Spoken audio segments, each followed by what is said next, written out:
This is really too much for Korra Obidi to bear. Oh my God. Why are people so wicked like this? Hello guys, hello people, welcome back to my channel. Welcome to Sweet Mother Gist TV. I greet you all according to your time. How na dey my lovely people? Yes, I am back again with another video. My people, this one na from Korra Obidi. Break our silent, guys. Hey, why this world dey wicked like this? Korra Obidi don cry out again, my people. Hi, this is really sad, eh?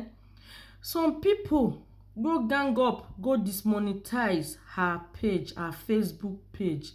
And Korra Obidi, now they see this picture wey dey here so.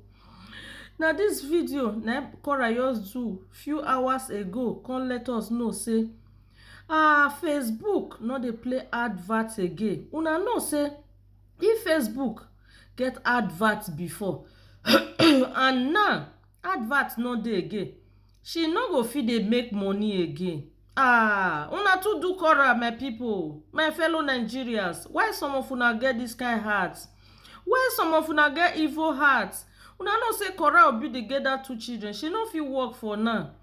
Get small baby for hand. Una know how everything take happen. Wey e be say Justin just leave this little girl, that is Korra, after she just deliver a week. Now Justin just throw away this girl. Why una can't go gang up now? Why una be like this, my people? But that man need what say? Maybe una get that hatred for Korra. Una no love her. And the hatred wey be so una get for Korra, na jealousy. I fit dey tell una say spirit of jealousy no good, my people. Where una go take jealous someone? Una take jealous am, make una just no pray, make God even bless you more than that person. E no really good, my people. This thing no good. E no good. Where una go gang up evil group for social media, una go dey report her. Now they don dismonetize Korra Obidi's Facebook page. Now she no get advert again, and na there na she for dey see food wey take dey feed those kids.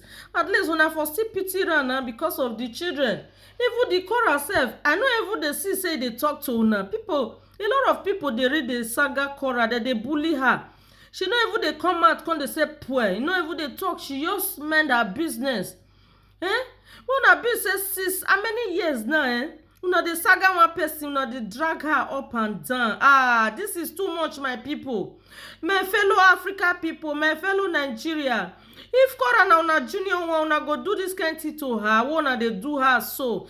But the man say na she bring her relationship issue come out from media. Mostly na Justin yawa Igbo na carry Korra drag her come out wey her relationship come out for social media.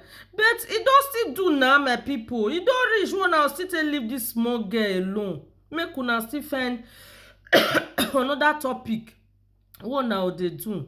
Enough is enough, my people. E come to this extent say una can't go drop her page. Korra dey cry since morning, my people. She just dey cry this evening when she come out. He say he no fit hold her tears again. Oh my God, this is sad. This is sad, my people. Heartbroken. Korra dey cry like newborn baby. No advert for her page again. Why, my people? Why una be like this na? Korra na good person. Una say she dey dress like this, she dey dress like that, but na her body na. E no use una own na. Una leave her alone. Enough is enough. E don too much now. Since una dey draw her up and down, don still tey na more than 1 year now. Una forgive her. Anything wey be say e do to una, una find place for una heart. Una take forgive her. I no even see anything wey be say she do to una sef. I no see how. Wetin I see say una dey drag her, dey saga her for and una hate her for na that view wey she dey get. Yes na that view wey she dey get. I no see another thing wey be say una dey just dey hate her for nothing sake. She dey do her own thing dey go. She dey do her content dey go. Like say Korra dey carry person content now. We will say na content, maybe dey strike am. because of another person content wey carry, why una come go gang up dey report her with the same thing. Na that kind thing na Facebook take dey bring person Facebook down na im. Maybe this one come, this one say bully, the other one come, the other one say report bullying, say she dey bully people, whereas she no even dey do am. E no good, my fellow African people, my fellow Nigerians. Oh my God. Where person dey see food take dey feed their pikin for, e no good to dey bring down my lovely people. Make una stop all those things wey una dey do, e no good.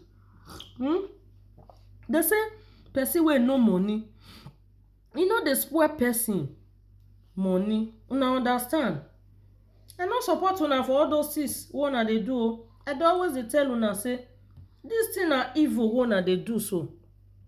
Say I no support una at all. Which kind wicked heart be all this one? E don reach na, make una forgive am even if she offend una. Even if una dey vex for am, make una forgive am, make una find place for una heart. My heart just dey bleed when I dey watch her dey cry. She dey use tissue take dey clean eye. I say God, why? 20 something years old. Some people wey be say they dey even dey drag this Korra sef, una reach to born her almost. Una get junior sister like am, una still reason her to una own self say this kind thing dem no go do am to me o, so make I stop. There is God o. God dey watch una o. Na why be say una just dey do this evil to Korra so. Judgment day shall come. Una no go escape her. This is yours too much. The hatred is too much. Enough is enough. Oh my God. Oh my God. Why fellow Africa go dey do this kind thing to ourselves? Na we be the problem of that country o. I dey always dey talk am. Na we be our own problem to ourselves. Can you imagine now wetin dey happen for Korra body? Make una use am take get sense, my fellow people. Jealousy heavy. Because say she dey get million views, she dey get 170,000 views. God. Una no know where she for start her own life too before she come reach there. Every one of us, we start from somewhere. Even when I enter YouTube those days, I no dey even dey get views. Sometimes I dey get 5 views a week, 10 views a week. Understand? My God. God go judge all of una as una take dey wicked Korra. If e be say Korra never do anything like this to una, and una dey wicked her like this, God go give una double. That is, double wey go give una. E go too much woto for una o. Make una stop. Make una leave Korra alone.